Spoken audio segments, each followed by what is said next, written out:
Hi, everyone. Before we get started, we will start with a few basic housekeeping items. All lines are on mute during the presentation. At the end of our call, we will have a Q&A where you'll be able to answer your questions to any of our panelists. And to remember, just in order for you to ask your question live, you will need to have entered your 2 to 3-digit audio PIN number and then click on that hand icon on your control panel. Alternatively, you can type in your questions and we will address them at the end of the presentation. This call is recorded. You will find a copy of this presentation on our Population Health homepage on OWL. And after the call, the recording will be on Sound Institute probably next week. And so with that, Kim, I'll hand it over to you. Perfect. Thanks so much, Shar. Happy Friday, everybody, and happy last day of July. We decided to do this one a little differently. I know just given the virus and the increase of Zoom calls, we are trying to do more video calls, and so you can put faces to the names. So we will start off with that. If you want to flip ahead, Shar, we'll go through the agenda. Oh, good, there's Matt. We'll go through the agenda. Hello. So we'll start off with the voices from the field with Matt, and you can see him there. And then I'll run through the state of the state like we normally do. And then John Dickey is on vacation, so we have some awesome stand-ins. Sandeep out of the Evergreen area is going to talk and fill in, as well as Autumn and Matt will jump back on. And then we'll leave some time at the end. We have a pretty meaty agenda, so we're hoping we'll have some time at the end for Q&A. So at this point, I'll turn it over to Matt. All right. Thank you, everybody. Glad to be here and can never replace John, but happy to stand in for him. I wanted to just take a brief moment to recognize my colleagues at Natividad Medical Center.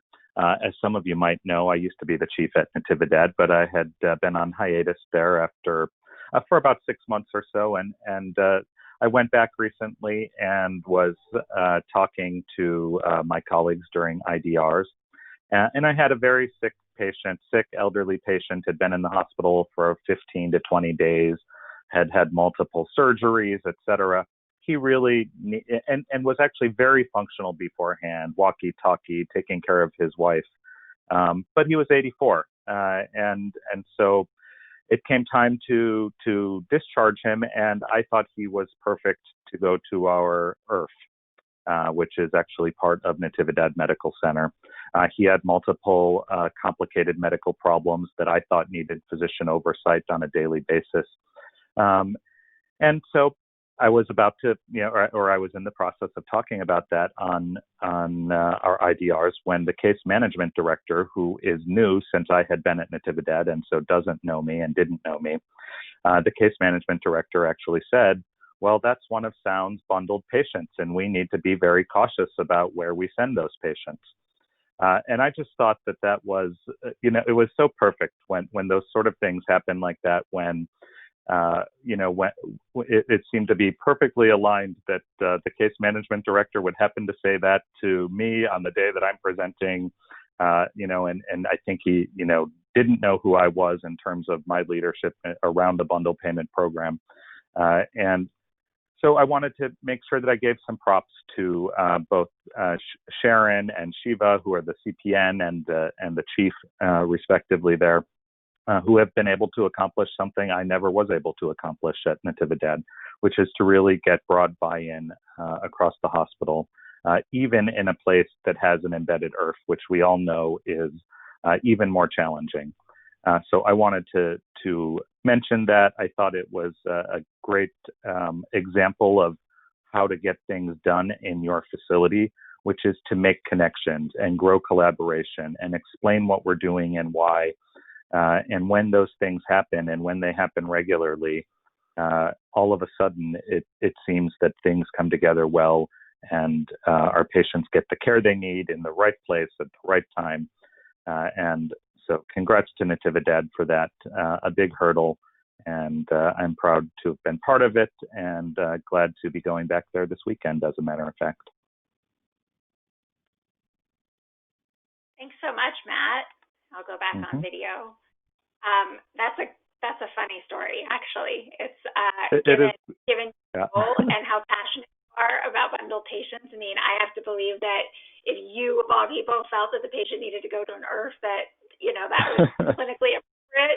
But to have the case manager who, we all know that is one of our biggest barriers across the board at so many sites that we're working on and working with, but to have a case management step up and say, well, let's really think about that and have a conversation is fabulous. So great work to the team there and collaborating and building the relationships. Thanks for highlighting that. So Thank you. Let's advance one. We'll talk about state of the state. And so we'll go through a couple of traditional elements, but I did want to welcome a few folks. I think we haven't had the opportunity to give them their due recognition for joining the team. Some of them are new and some have been with us for a couple of months now. So the first one on the central team who you may interact with is Mackenzie Madison. She is our director for population health on the finance team. And a fun fact about Mackenzie is she likes to completely disconnect during PTO in nature and go whitewater kayaking. So that's really fun. I'm jealous about that. And then Megan O'Donnell started a couple weeks ago, and she's a finance manager focused on value-based care as well. And a fun fact about Megan is that she worked internationally for quite some time in a prior life at DaVita and spent considerable time working in Saudi Arabia, which is, a challenging location, especially for female workers too. So that just shows a lot of her strengths as well. And then lastly, Angie Hunt is a new market manager, Matt, in your area, joining the population health team. And a fun fact about Angie is, and I actually had to Google this because I had no idea what it was being in California, of course, and has done competitive barrel racing. So if anybody doesn't know what that is, feel free to go Google it. I learned a new thing in welcoming Angie to the team. And then I'm very excited, if you want to advance one, Shar, that Catherine Triple is coming back on Monday. You can't really see Catherine too much in this picture, but that's okay because she is overshadowed by that cherub of a child right there. August is her little baby that she had in May. And so Catherine will be joining us back on Monday. So give her a warm welcome back. We can flood her email box and make her feel excited to come back. I know she's really looking forward to hitting the ground running. So if you want to advance one, I'm going to talk a little bit about three different things: the clinical timeline, a smattering of our growth, and then we got some information from CMS around BPCI. So the clinical timeline hasn't really shifted, but I do like to show this on a regular basis to you all because there are some shifts in timing for certain things.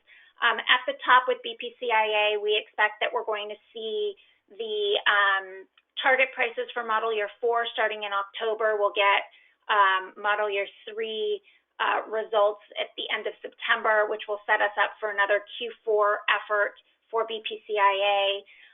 We have in Q4 additional PHMA and ACO launches, and we're actively selling MSAs, which are managed services agreements for PHMA, so we might not actually be at all the sites in the system, but are offering up population workflows. We are continuing to expand with NaviHealth. We are also piloting an internal solution in select markets to see if we're able to be successful in maintaining expected results, or at least exceeding them in certain cases. And then really the crux of this slide right now is we had delayed many of our clinical initiatives because of COVID, and we had delayed them until the end of Q3, early Q4. And so that's what you can see here. We've launched high-risk teams. We've launched the PCP appointment scheduling. We're working through some questions to make sure that people understand how to use that. Autumn is going to talk about expanding our HCCs. There's a lot of interest there in the marketplace, especially during this time, that sound can really help capture those hierarchical condition codes for private payers. And then for the readmission risk score, since that is something that is going to impact all sites, what we've decided to do to ease the burden a little bit is do a phased rollout. those sites that could benefit the most from a readmission risk score, so those that have higher readmission rates. We're going to start a phased rollout in September. The date in September is to be announced, but we are aiming for that in September. And then also starting in Q4, the ED readmission prevention in our partnership with Experian, as well as the 2-week protocol monitoring in our partnership with post-acute analytics. So lots on tap. We will keep you posted on all of it. If you have a site that's already participating in one of these pilots, you know who you are, and I just want to thank you in advance for handling this, as well as all of the other things that you have on your plate. So thanks so much. And if you want to advance one, we are also starting to see an uptick in growth across the country. And I'll start off by saying that the 2 dots here in VBH are not comprehensive by any stretch of the imagination. I know Clayton has quite a few. If you were to look at this, there would be a lot more dots here. But in terms of our relationships that we have with some partners currently where we do PHMA, there's expansion to VBH, and that's what this identifies. But we also have quite a few prospects out there around ACO interest, PHMA interest, and then new site implementations that are also going to launch BPCIA, and there's also a dot, I think, missing in Indiana of a couple sites that are launching for BPCIA. So it was interesting because I would say in Q2, we really saw this kind of slowing down, but we implemented a process with the field teams to really focus on this, drive some of that growth. We've invested a ton in our business development team. Another new colleague who started this week is Ross Armstrong. He's our Senior Vice President for Value-Based Care. And so he's going to be really leading the charge along with Mark and Rich to try and close some of these deals. But we're really excited to see the interest in the work that we're doing. So if you can advance one slide, Shar. And then you can expand one more or advance one more, because I have those boxes. Just click through. I didn't realize that I think I have 3 boxes. There we go.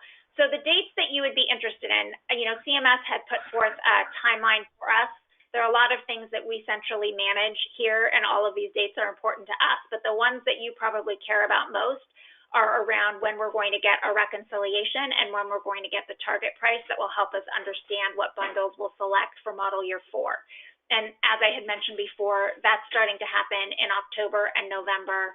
And then in December, the participation agreements and the final selections will be due so that we can launch on 1/1 of 2021 for model year 4. So of course, CMS hasn't given us the exact dates, and we likely won't know until September when we're going to get some of those target prices in October. But I would imagine, we'll start seeing some of that data in early to mid-October, and then it will be off to the races again like we did last year.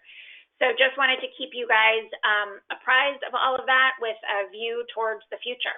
So with that, I believe I am turning it over to Sandeep next. Is that right? Yes. Okay. So I'm going to go off my video and trade off with you, Sandeep, and turn it over to you. Thank you, Kim. Hello, everyone. Really excited to be here, and I think we have a lot to look forward to. So with all the exciting stuff coming our way, I want to share with you some new resources that can actually help continue spreading, the education, building that culture around good population health practices. Some of those are, we have 2 new fit clips. Now, first, kudos to a lot of people who've gone into our population health library. I know myself and a lot of the PHMDs constantly make a plug for them, and I know a lot of our teams are using it. We have 2 new ones. One from our, population health CMO, the very affable Dr. John Dickey, and he discusses home first and our continuing push in that direction. A lot of new and evolving lessons we're learning, and why the direction towards home is becoming even more important. And another one is Dr. Mark Rudolph discussing the step-by-step process, the easy ways in which we can initiate a very difficult conversation that many clinicians have to navigate when discussing goals of care. So each of these can be found on our population health library. Clicking them takes us into Sound Institute. We can watch these videos, get educated. Certainly, one of the an additional place where, for those of you who are podcast fans, the audio from these clips will be available soon on Pulse. So when you're out on that treadmill next, or working out, or driving somewhere, it's a good way to catch up on a few educational blurbs from our very own experts. If you could advance one, John. In addition, some new exciting resources. Many of these were available in the form of printed cards or on our population health posters, which have now been converted into digital pocket cards. They address some of the key levers we try and impact, the importance of a reduced weighted pack and the importance of going home, reducing avoidable readmissions, advocating for high quality networks at the time of discharge when SNF care becomes necessary, and also the advanced care planning uptake. And lastly, there's an additional card on advanced care planning. Each of these, once again, are available on our population health library section. In a few moments, I'll take you through where exactly they are. They're sized exactly to fit this view. Each of us with our smartphones could pull up these resources, save it to our galleries, and have it ready. Becomes a quick way to refresh in our minds the how of getting it done. I think as we move forward, more and more of our clinical colleagues become comfortable with the what and why, and serves as a quick reminder to the how. Could advance one more, Shah? And then yes, the ACP digital card and poster. Once again, this is a digital card that puts right at our fingertips the key steps in good advanced care planning activity. And for our team spaces, our lounges where our colleagues congregate, spend more time charging and interacting with one another, quite like our population health poster available in the past, we have the advanced care planning poster, which will be through Sound Store, you'll be able to audio.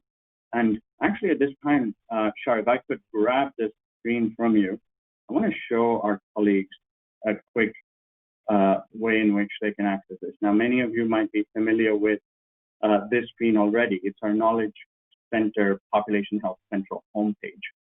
On this homepage, previously we would navigate it through a bunch of these menus, but we've made it really easy of reaching some of the key educational materials here.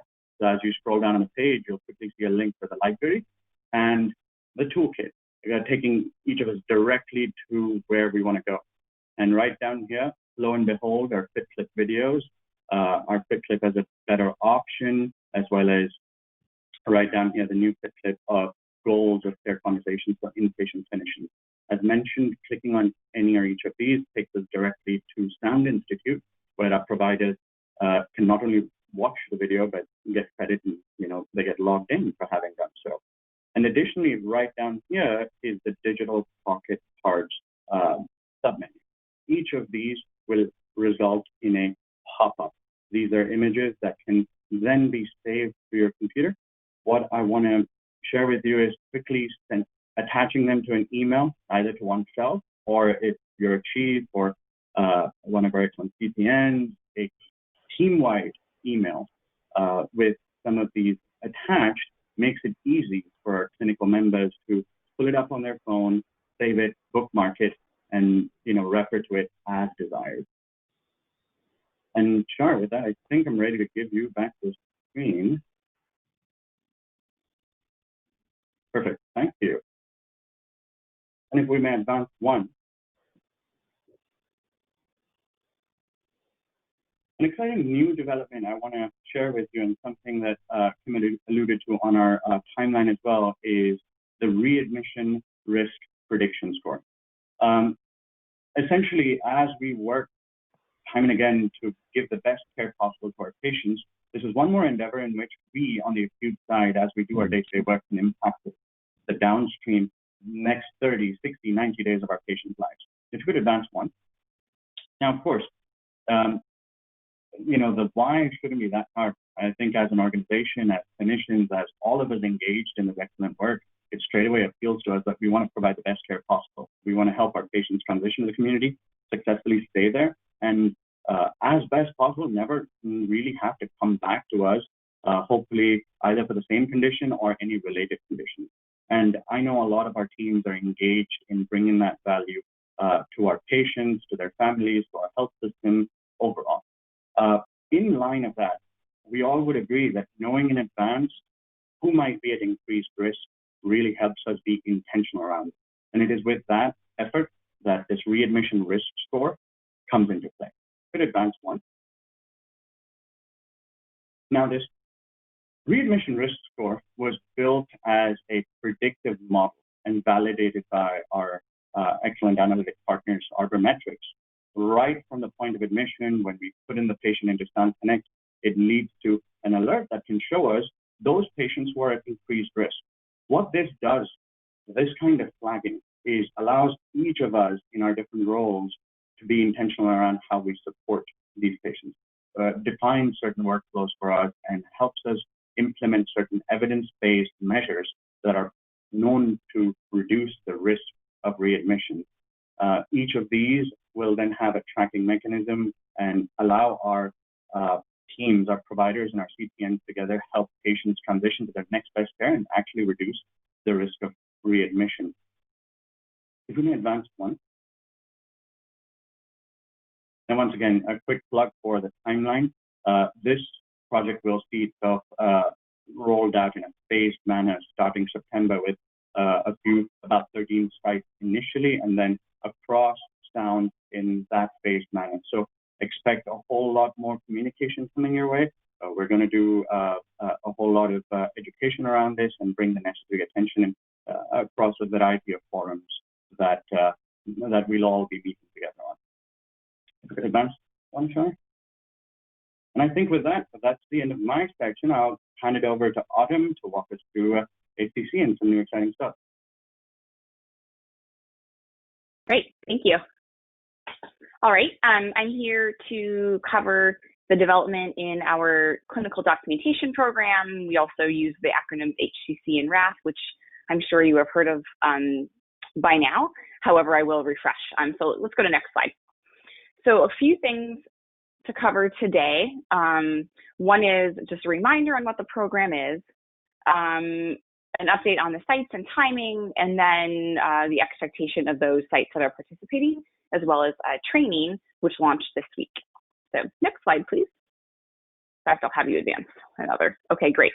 So just as a very quick reminder, so I think disclaimer here, I'm not a clinician. So I'm going to do my best to describe the process, and I'm going to spend most of my time on the clinical documentation, or excuse me, the overall program process, not necessarily the clinical pieces, but I do want to remind those on the WebEx here about the process. So just as you recall, risk adjustment factor, or we use RAF for short, it's a weight or numerical value that CMS attaches to members. And really the goal of it is to quantify the overall health risk of members. And in this case, we're really talking about Medicare Advantage members. And it's comprised of two different pieces. One is a demographic risk score, and the other is a risk score based on the health of the member as measured by both acute and chronic conditions. And if we go to the next slide, a little bit more about those acute and chronic conditions. CMS, or the RAF scoring process, uses the acronym HCC, which stands for Hierarchical Condition Category. And essentially, it's a grouping of about 10,000 of ICD-10 codes. So not every ICD-10 code, but about 10,000 of them are grouped into a little over 80 disease group categories. And each of those disease group categories has a particular weight attached to it. So the more intense or risky the category, such as something that's in an advanced stage versus an early stage, it has a higher risk score attached to it. And that then is combined with the demographic information to create an overall risk score for a member. Next slide. What's important to remember, oh great.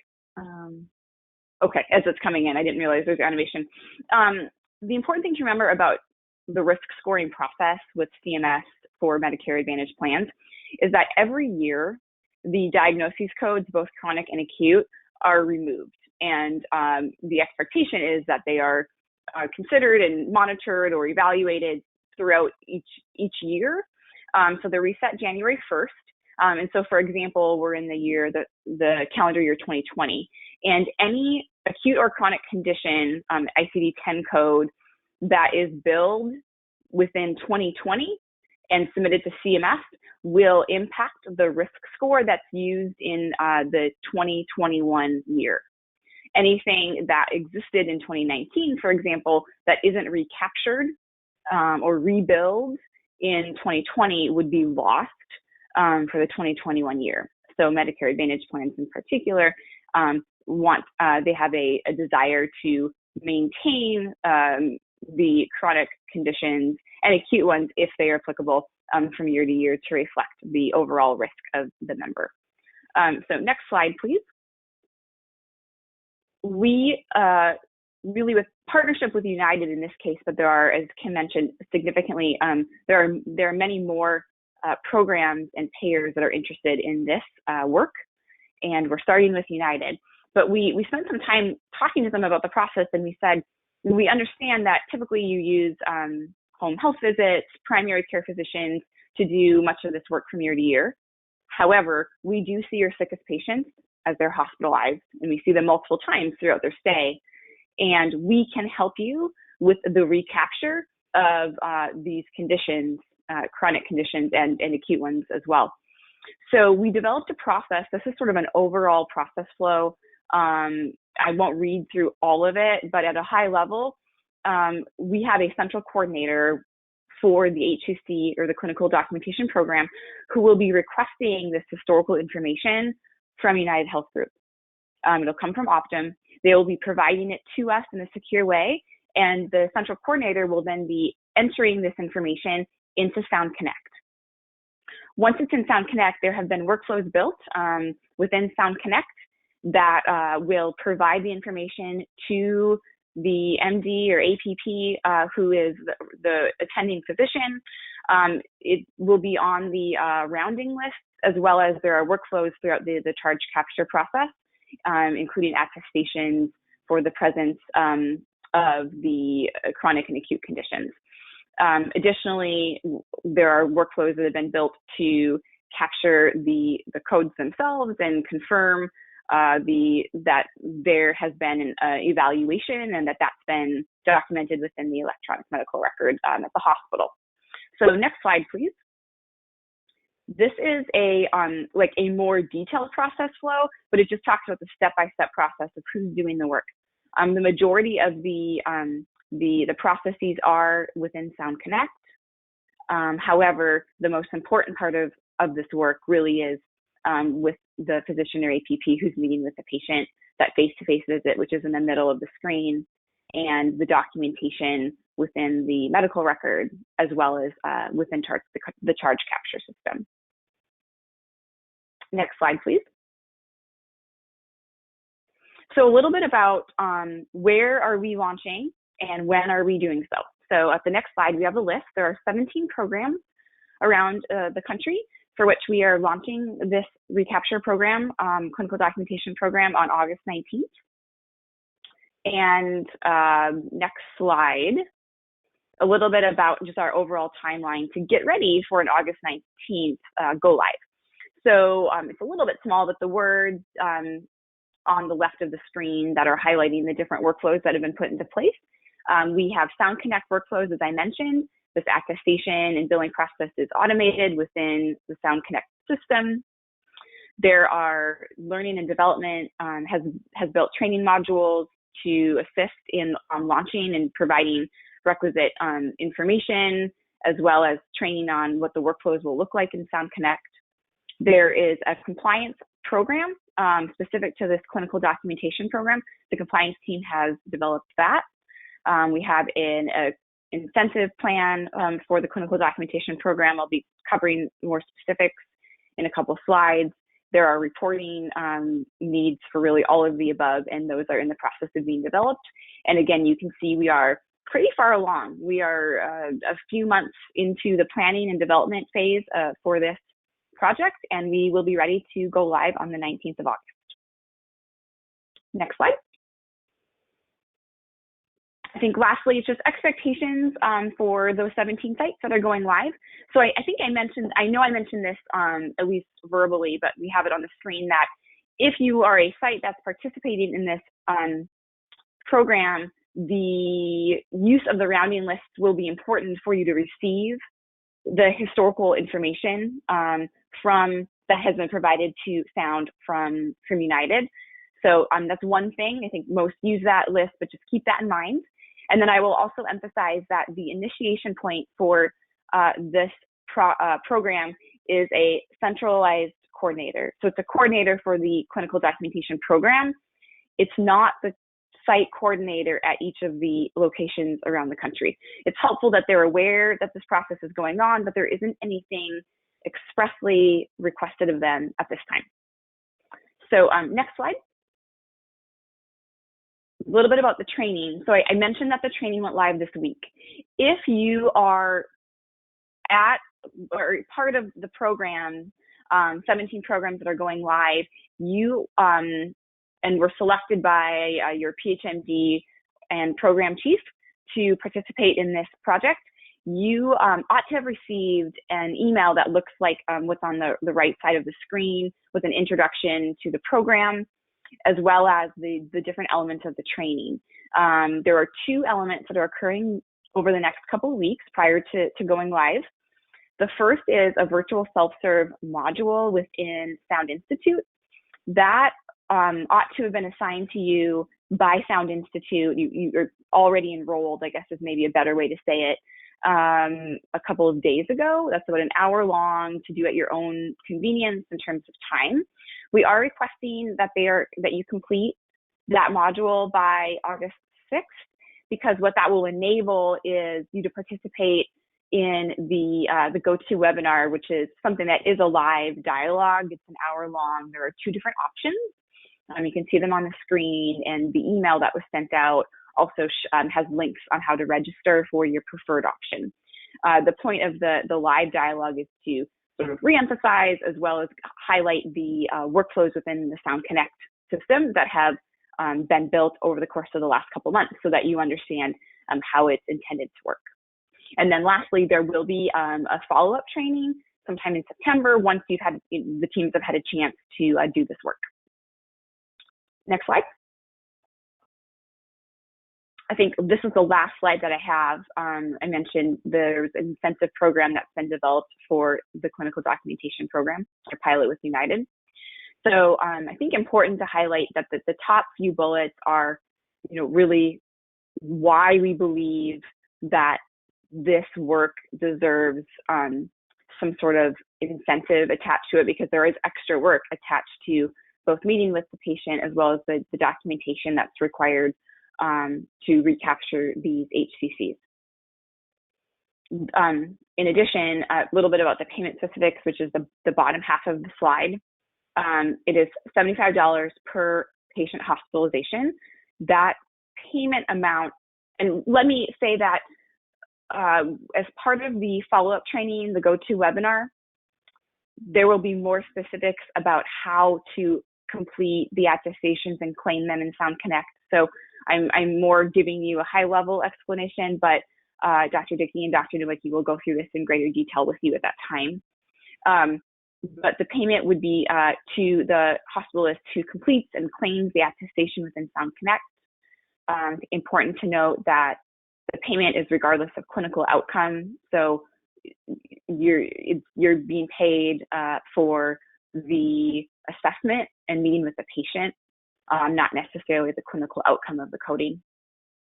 And also important to note that in order to be eligible for the incentive, you do need to have taken the training, which is why we're emphasizing the training elements so that you know how the process works. In addition, in order to take the training, you must be a W-2 employee as well. So I think that's it for me. Thank you for your time. All right. Thank you, Autumn. That was great. And I'm looking forward to this this program, and I'm so appreciative of my teams in Texas and Kansas who have agreed to be pilot sites, even in the face of a global pandemic. Strong work there, and strong work to all the teams who are making their way through it. I wanted to spend a little bit of time talking about PEP modules. Those of you who are part of Gold Rush will know that I talk about them a lot and have been talking about them a lot.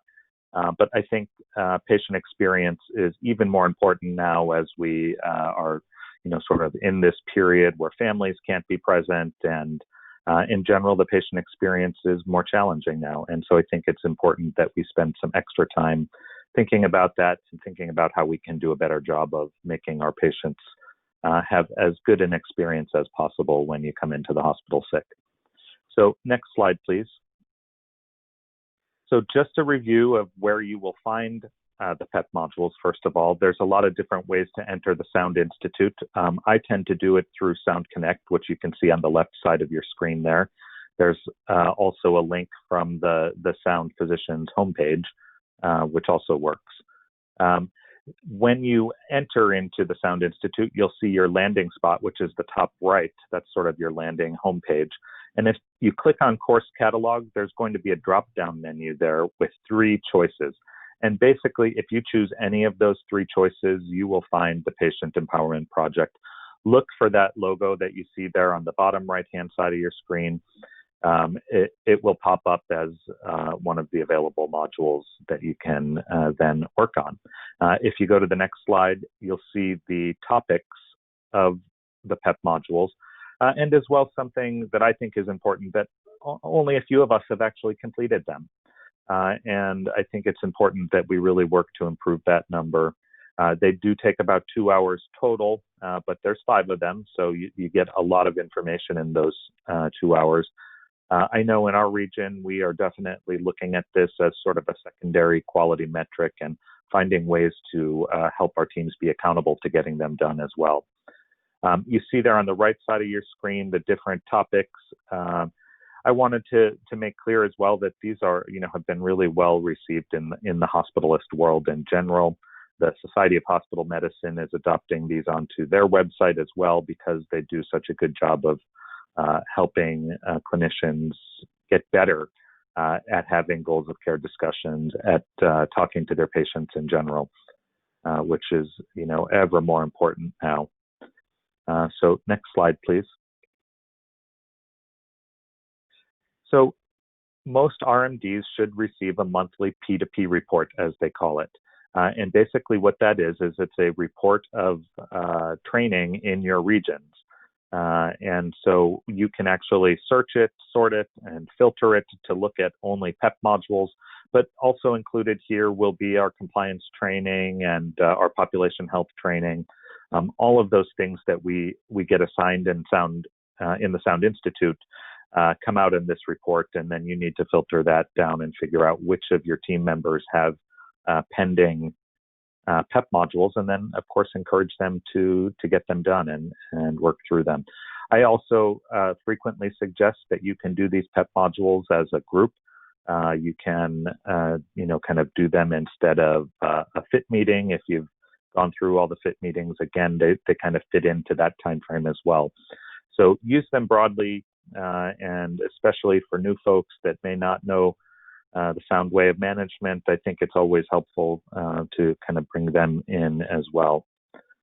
If you can go to the next slide, I will show you just a quick slide about how to assign them, or at least sort of how to assign them to your teams. I don't know how familiar the RMDs are with doing that, but it was a new experience for me. And basically what you'll do is you can assign them. Your team members will get an email saying that they've been assigned. You can set the completion date as well. And I think these go really well with our new CAPC resources too. And I think combined we'll really get some good synergy there.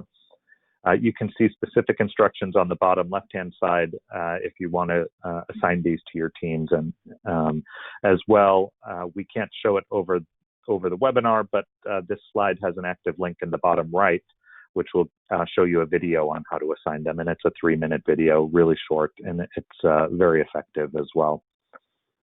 And I believe that's my last slide, and so I would like to send it back to Kim for Q&A. Thanks, everybody.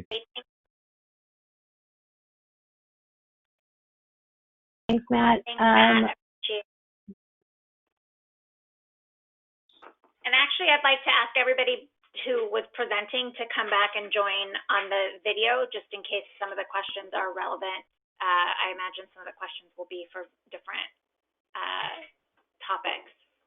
So, Shar, you want to go ahead and give the instructions? Yes. So if you have any questions, you can type them into the control panel, and I will read them out loud to our panelists, or you can click on the hand icon on your control panel, and it allows me to unmute your line. But remember, to unmute your line, you would have to enter your 2 to 3-digit audio PIN number. That gives you the capability to speak live. So there is a couple questions, and I think this one is for Matt. Can only RMDs assign for PEP modules, or could chiefs have the ability as well? Chiefs should be able to as well. When you log in there and actually go through the process that was described on the slide, it'll give you a list, sort of a hierarchy of your teammates. So chiefs should be able to do that. It basically shows anyone that reports to you. So I believe chiefs should be able to assign them as well. Thanks, Matt. And the next question looks like it will go to Autumn for the HCC RAF. Are the APPs, will they also get the $75 incentive? Yes, it is the same amount, and it's to whoever clinician, so MD, DO, APP claims the attestation and does the work. And then the next question for you, Autumn, is where can we find which sites are part of the pilot for HCC? That's a good question. I don't know that I have an answer right now, but Shar, let's take a note and put it somewhere that makes sense for teams to see it. The list is final. Sure. It's what we showed on the slide deck, but there might be a better way than having to go back to that slide deck to reference. So great question. Yeah. We'll provide an answer afterwards. Thank you. And that is so far all the questions I have on the control panel. Let me just see if there's any hands raised at the moment. One moment.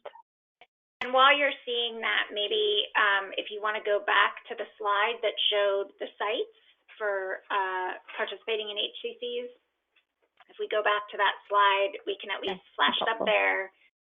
Folks can see it. There you go. So these are all the sites that will be live on the 19th. And so this slide deck will be posted on OWL.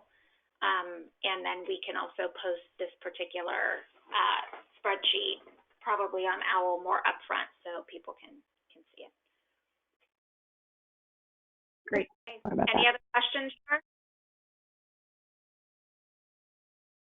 I had a question actually for Autumn, if that's okay. And I just typed it into this. Autumn, do you have any idea when the rest of the sites will go live with HCC? I don't. So we're still using the word pilot with UHC. We would love for them all, for every site that we're at, to have this. I think I don't know. I hope it's sooner rather than later, but I can't provide more information than that. And then what I would also say is there are other payers, right, other Medicare Advantage plans who are very interested in this work as well. So it's quite possible that other sites go live with this overall program, but it's not with UHC. It would be with a different payer. So I think there are several conversations in the works with other payers. That's very interesting as well and exciting for us because now we have something to say, hey, we do this well. If you want to be part of it, just let us know. Thank you. Okay. It looks like we don't have any questions or any hands raised at this time. Okay. Well, thank you all for joining us this Friday afternoon. Appreciate it. Wishing everybody a wonderful weekend, and you have 13 minutes back in your day. So use it wisely. Thank you. Thanks, everybody. Thanks, everybody. All right. Bye. Bye-bye. Bye.